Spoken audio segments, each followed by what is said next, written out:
The Legend of Zelda is one of video gaming's longest running and most critically acclaimed series.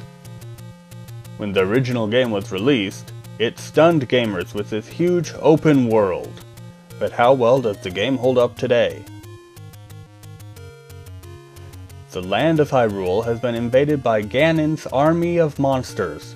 Before the kingdom is conquered, Princess Zelda splits the Triforce of Wisdom into 8 pieces and hides each one in a secret labyrinth protected by a fierce guardian creature. At the same time, she sends her nursemaid Impa to find someone that can collect those pieces and defeat Ganon. Wait, why didn't Zelda just find a hero and give him the Triforce and special weapons to begin with? Seems like it wouldn't have taken as long as hiding everything, then finding a hero, then making him find the hidden dungeons without so much as a map, and then killing off the guardian creature that she could have unleashed against Ganon. Oh, and the in-game translation is pretty bad too. Charming, but bad.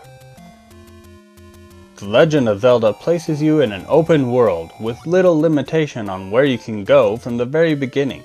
Figuring out where to go and how to get there is the game's main challenge. It can get pretty tedious as you search high and low for hidden passages and other secrets, but it feels rewarding when you finally find something.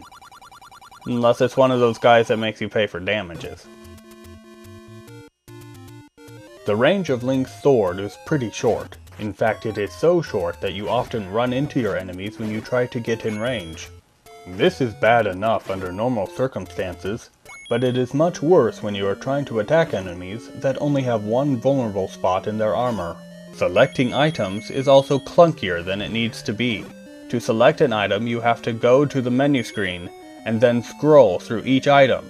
Allowing the cursor to move up and down, as well as left and right, would have made things quicker. Or, they could have let you change items with the select button. Instead, the select button is used to pause the game, which is pointless as going to the menu also pauses the game. The Land of Hyrule is a bright, colorful place full of simple yet charmingly designed characters. The only drawback is that the NES's low resolution causes some of the detail to be lost. The simple designs and animations allow for plenty of enemies to be on screen at once, though not without some occasional slowdown. The Legend of Zelda's overworld theme still stands the test of time, while the music for the dungeons is less memorable, but still enjoyable. Unfortunately, these 3 music tracks are the only ones that accompany the gameplay, so regrettably you will grow tired of the music as it repeats itself endlessly. Most of the sound effects are good as well. I especially like that you can tell you are getting close to the guardian creature's chamber when you start hearing it roar. On the other hand, the low health indicator can drive you crazy.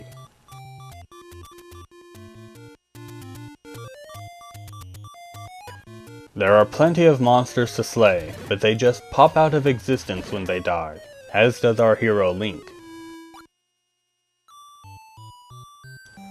The Legend of Zelda is a good game, but it has a few issues that keep it from being a great game. If you have never played a Zelda game before, this is not the best game to start with.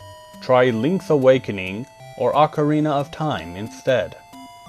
For everyone else, this game is worth playing, but bring a strategy guide and a lot of patience.